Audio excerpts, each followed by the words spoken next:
공기청정기 좀 꺼줄래요? 저게 예배 시간에는 꺼져 있는 게 좋을 것 같습니다. 오늘 제목은 이제부터 외인이 아니요 하나님의 권속이라입니다.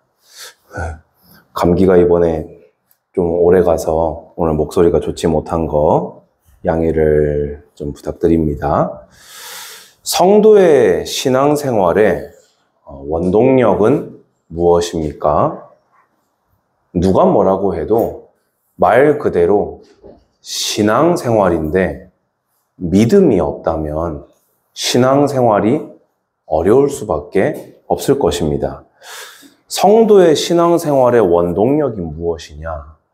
바른 믿음입니다. 바른 믿음이 무엇입니까? 성경이 우리에게 제시하는, 하나님이 성경을 통해 우리에게 제시하는 하나님을 믿는 믿음이, 그것이 바른 믿음일 것입니다.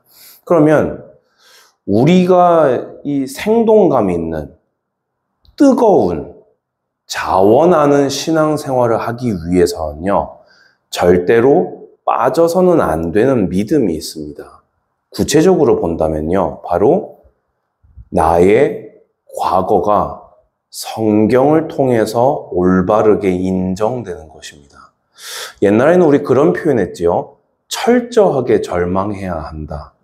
그런데 그 표현도 뭐 그렇게 썩 성경적인지는 모르겠습니다. 근데 성경이 말하는 우리 인간은 도무지 가능성이 없는 죄인이었습니다.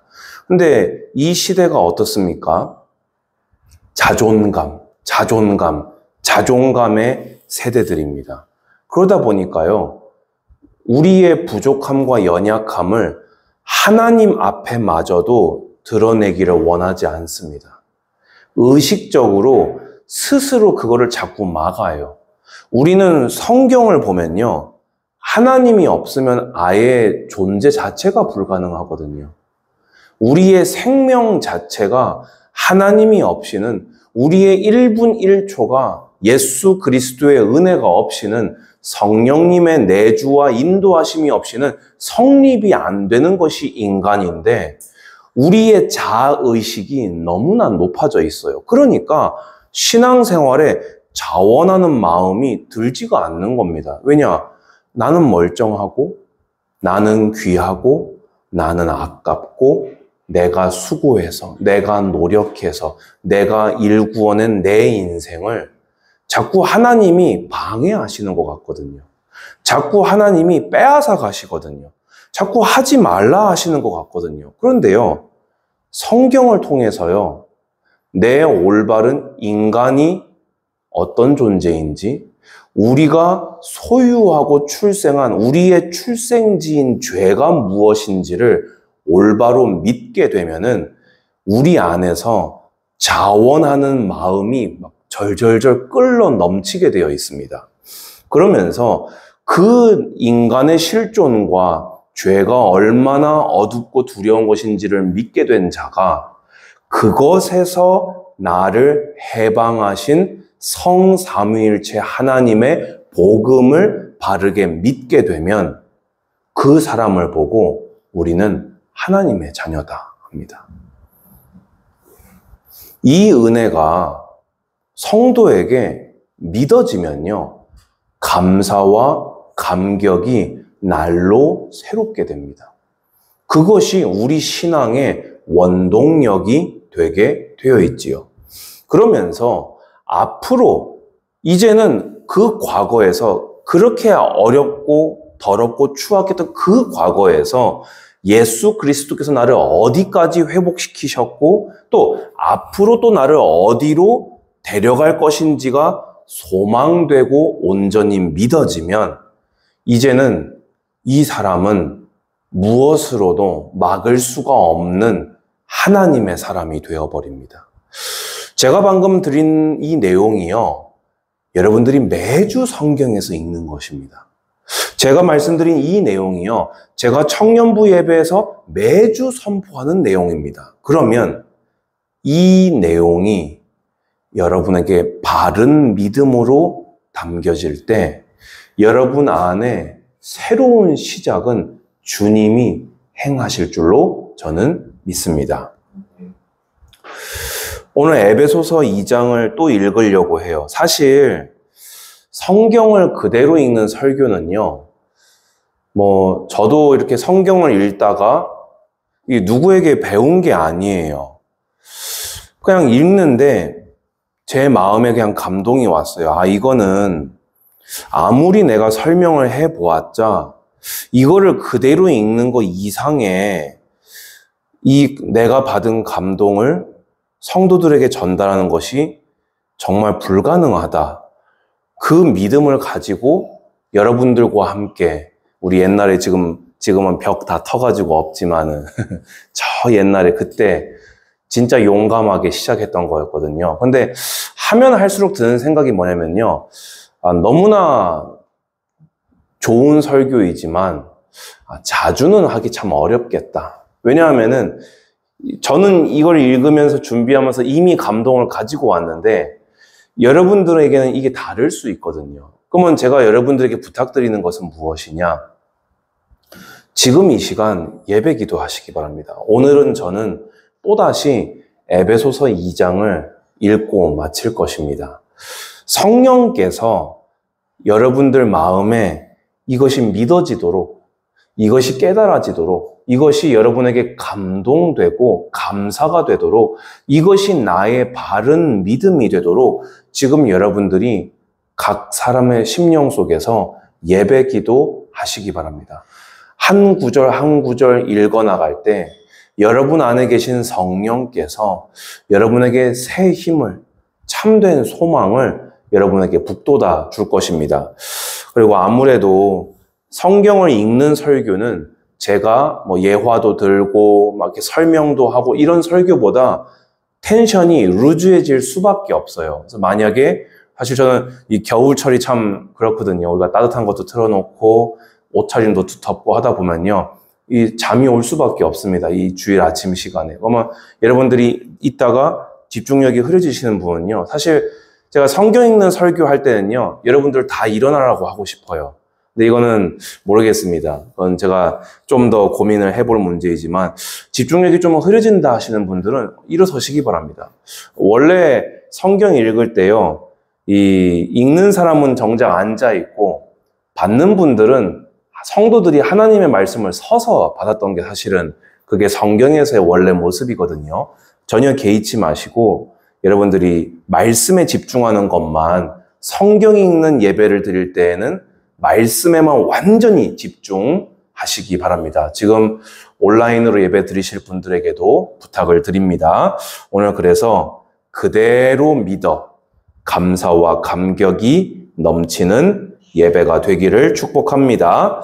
먼저 2장 1절에서 10절은 크게 구원론, 개인의 구원에 대한 말씀입니다. 1절에서 3절은 허물과 죄로 죽었던 육체를 따라서 살던 우리의 과거입니다. 자, 그러면 읽어나갑니다. 그는 허물과 죄로 죽었던 너희를 살리셨도다. 그때에 너희는 그 가운데서 행하여 이 세상 풍조를 따르고 공중의 권세 잡은 자를 따랐으니 곧 지금 불순종의 아들들 가운데서 역사하는 영이라. 전에는 우리도 다 그 가운데서 우리 육체의 욕심을 따라 지내며 육체와 마음에 원하는 것을 하여 다른 이들과 같이 본질상 진노의 자녀이었더니. 여러분, 성경은 우리가 죄로 죽어 출생했음을 분명히 밝힙니다. 여기서 죽었더는 우리의 육체의 생명이 아니요, 우리의 영의 생명은 하나님과 관계가 단절된 것을 보고 죽은 것이다 합니다. 여러분, 기억하십시오. 하나님이 없는 여러분은 죽은 것입니다. 하나님을 잃은 나는 아무것도 없는 것입니다. 그래서 그때는 우리가 어땠냐? 마귀를 내가 좋아했어요. 죄를 내가 사랑했어요.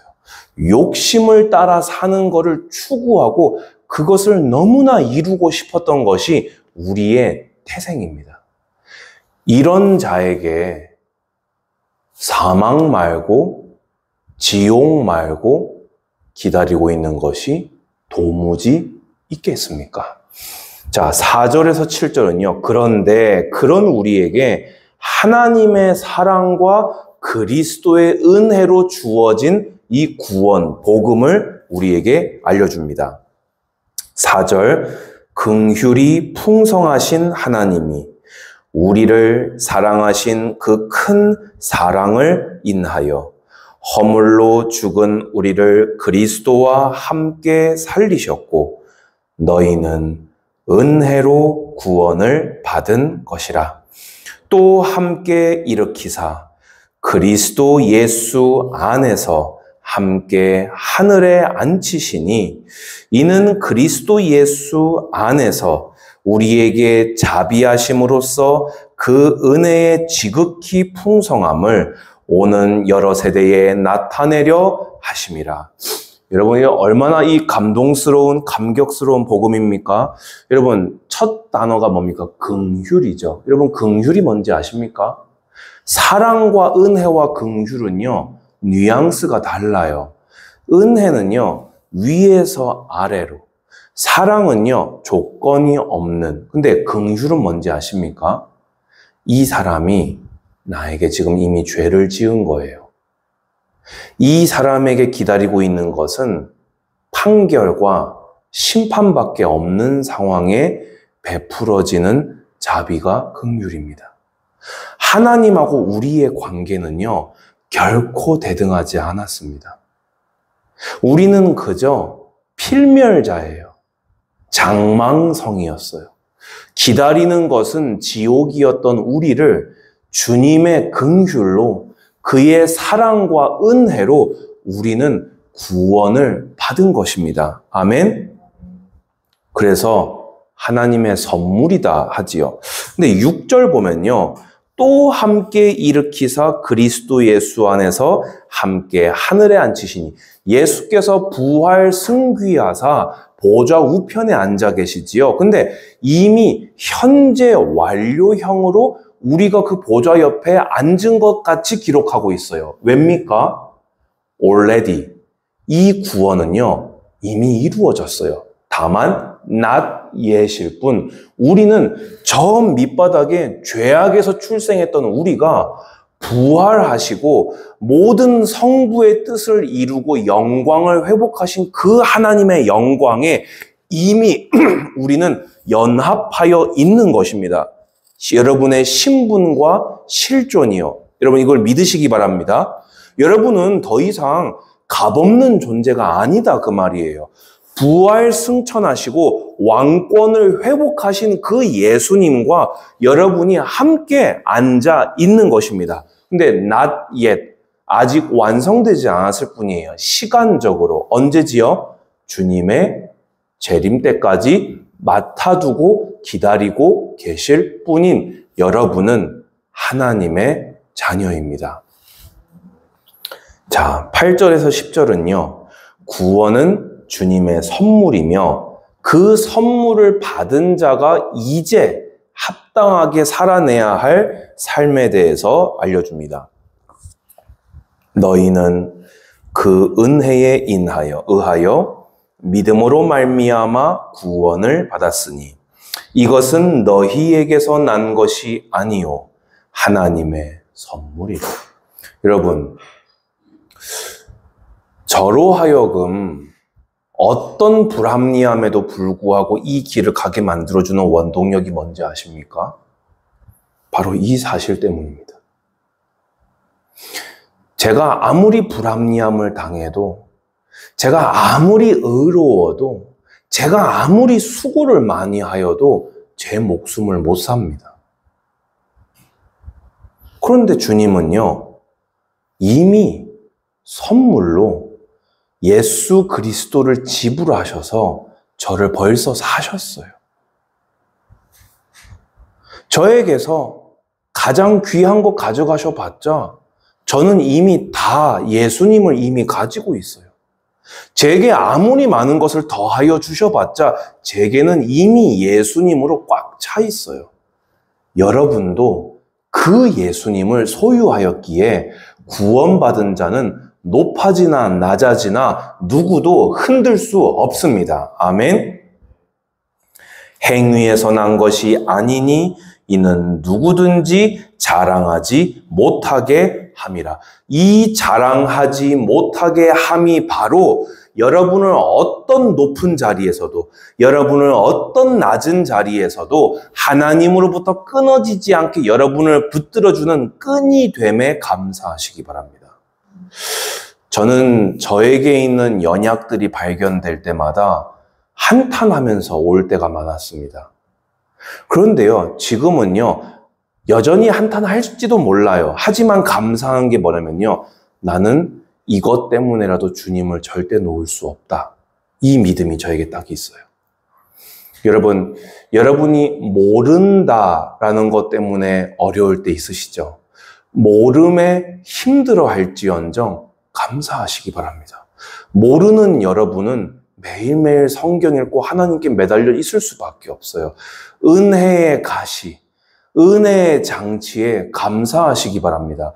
주님은 바울만 아끼셔서 그의 몸에 질병을 허락하지 아니하시고 여러분에게도 허락하신 것은 바울을 아끼심 같이 여러분 또한 아끼시는 분이십니다.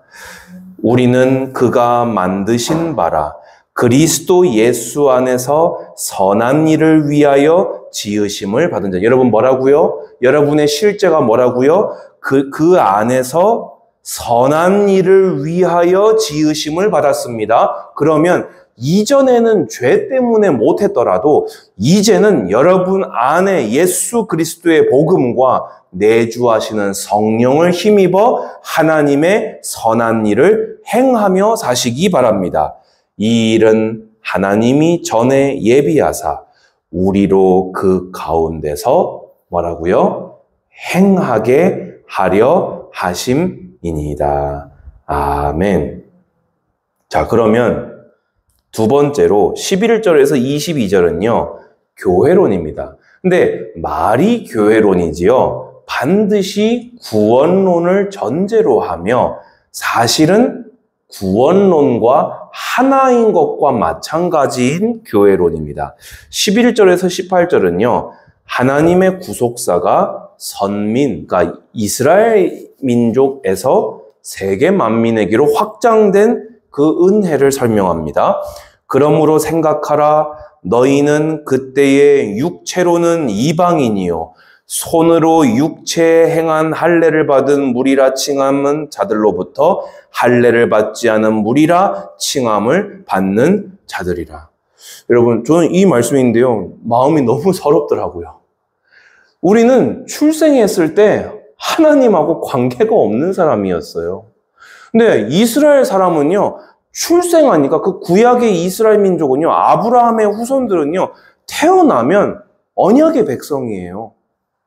언약이 그들의 혈통에 약속이 돼 있었는데 우리는요, 할례도 없는, 언약도 없는, 율법도 없는 짐승 같은 자들로 우리는 태어난 것입니다. 12절 보세요. 그때 너희는 그리스도 밖에 있었고.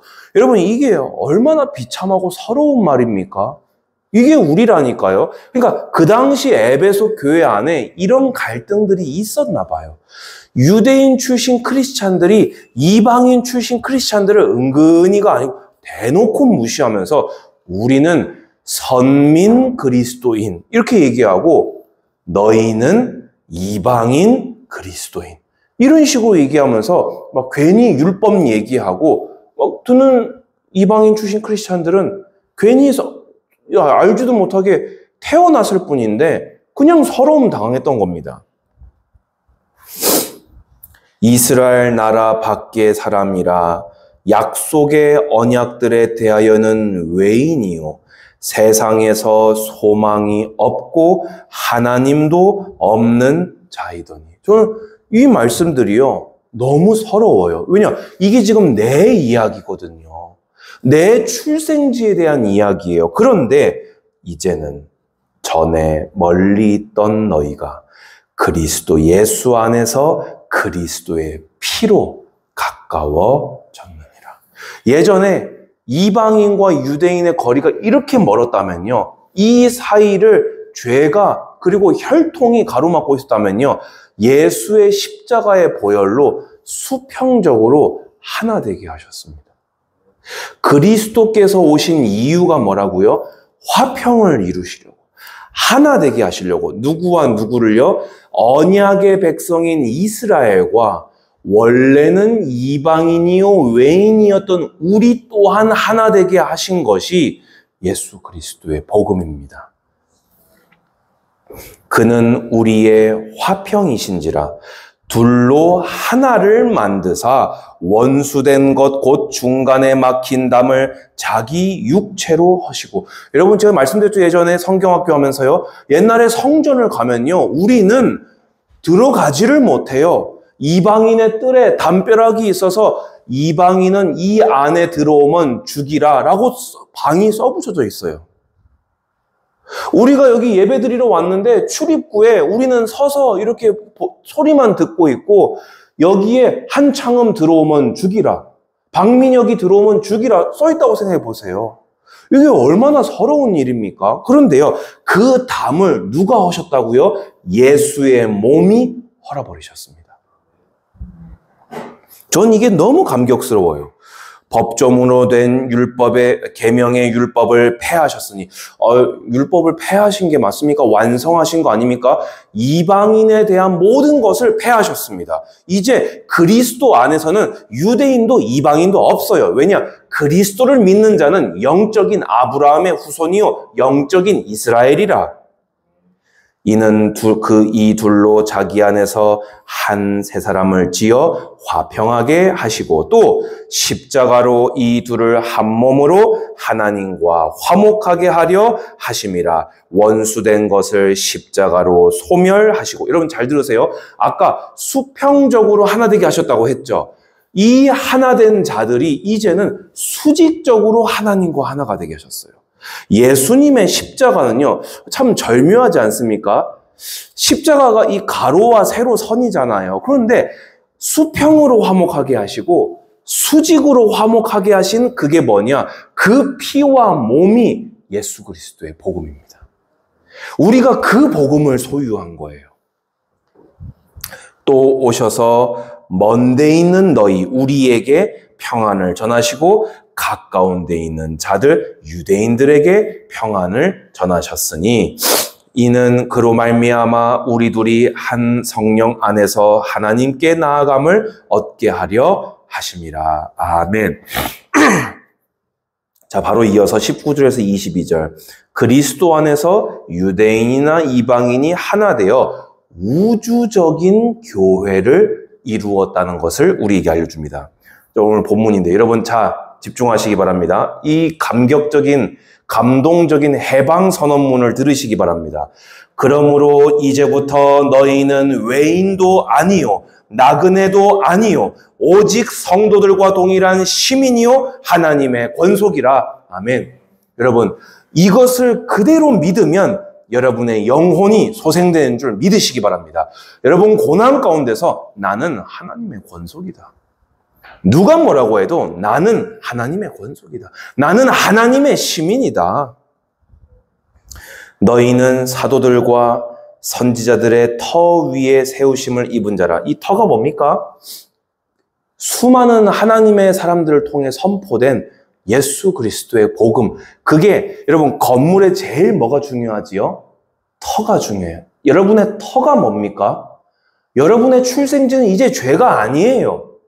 여러분의 출생지는 이제 뭡니까? 예수 그리스도의 복음입니다. 여러분을 이제 스스로 낮추지 마십시오.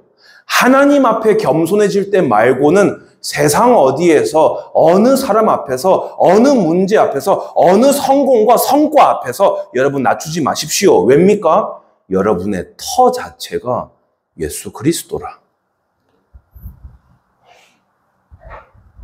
그리고 그리스도 예수께서 친히 모퉁이 돌이 되셨느니라. 여러분, 모퉁이 돌이 뭡니까? 지금 우리 건축 양식하고 많이 다른데요.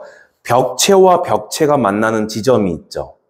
그러면 여기에는 필수적으로 뭐가 필요합니까? 이 벽과 벽을 연결하는 게 필요합니다. 그게 뭐지요? 모퉁이 돌입니다. 그래서 그 모퉁이 돌에 설립자의 이름이나 소유주의 이름을 기록했어요. 그 돌에 누구의 이름이 기록되어 있습니까? 예수 그리스도입니다. 우리를 하나 되게 하시는 모퉁이 돌이 예수 그리스도십니다. 그래서 그의 안에서 건물마다 서로 연결하여 주 안에서 성전이 되어가고. 여러분, 그래서요, 생각해 보세요. 유대인하고 이방인도 하나 되게 하셨는데 우리가 이제 와서 이 교회 안에서 너는 그래서 마음에 안 들고 너는 그래서 마음에 들고, 맞습니까? 틀렸습니까? 이건 다름이 아니라 틀린 겁니다. 왜지요? 예수 그리스도는 피와 몸을 다 바쳐서 하나로 붙여 놓으셨는데 내가 감히 뭐라고 그걸 띄어내는 거예요. 나는 너하고는 연합 못해. 너하고는 너무 연합하고 싶어. 됩니까? 안 됩니까? 그거는 안 되는 겁니다. 그리스도인이라면 그러면 안 되는 겁니다. 여러분, 성령이 하나 되게 하신 것을 힘써 이루시기 바랍니다. 그리고 지금 사실 우리에게는 큰 그런 일이 없는데요. 가끔요, 교회하고 교회 간에 일이 있을 때요, 집단 이기주의가 생길 때가 있어요. 우리 교회, 아니요, 그리스도의 우주적 교회입니다. 교회가 세워지면 되는 거예요. 여러분, 아멘 하시기 바랍니다. 나중에 여러분들이 교회 지도자가 되셨을 때 이 믿음이 필요한 순간이 올 것입니다.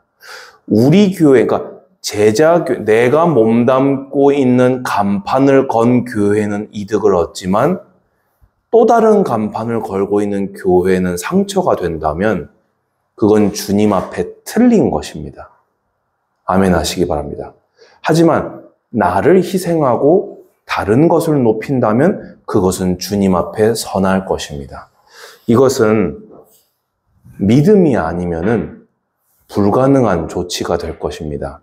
여러분 마음 한켠에 간직해 놓으시기 바랍니다.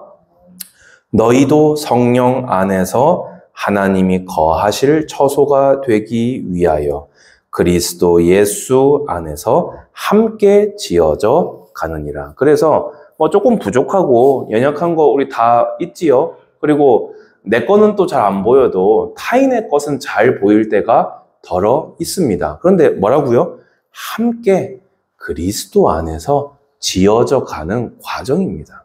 나도 부족하고 당신도 부족하고, 그러니까 우리가 그리스도가 필요한데 모퉁이 돌 예수께서 우리를 엮어주셨고 성령께서 하나 되게 끈으로 묶어주셨으니 나도 너 사랑하고 너도 나 사랑하고 우리가 서로 사랑하면서 함께 가는 공동체, 그게 무엇입니까? 그리스도의 몸된 교회입니다. 결론입니다. 죄와 허물 가운데 육체의 욕심을 따라 살던 나는 아무 희망도 없던 자였습니다. 이것이 여러분 믿음의 출발점이 되시기를 바랍니다. 그런 나를 그리스도의 보혈로 살리셨습니다. 아멘. 그러니까 이제 그리스도 안에서 행합시다. 우리는 원래 외인이었고 상관이 없던 이방인이었습니다. 그런 우리를 주의 육체로 하나 되게 하셨습니다. 그러면 하나 되게 하신 이를 힘입어 개인의 성화와 교회의 연합을 앞으로도 계속해서 주 안에서 이루어져 나갈 줄로 확신합니다. 저는 오늘 이 말씀이 이 험한 세상을 살아가는, 이 어두운 세상을 살아가는 여러분에게 등불이 되기를 주님의 이름으로 축복합니다. 주님 감사합니다. 죄로 죽었던 우리를 살리시고 주의 권속으로 외인이 아닌 주의 시민으로 우리를 부르심에 감사드립니다. 이제 그 부르심에 합당한 그리스도인의 삶을 살아갈 수 있도록 인도하여 주시옵소서. 청년부가 모퉁이 돌 대신 예수 안에 성령의 사랑의 줄 안에 온전히 서로 사랑하게 하여 주시옵소서. 예수님의 이름으로 기도드리옵나이다. 아멘.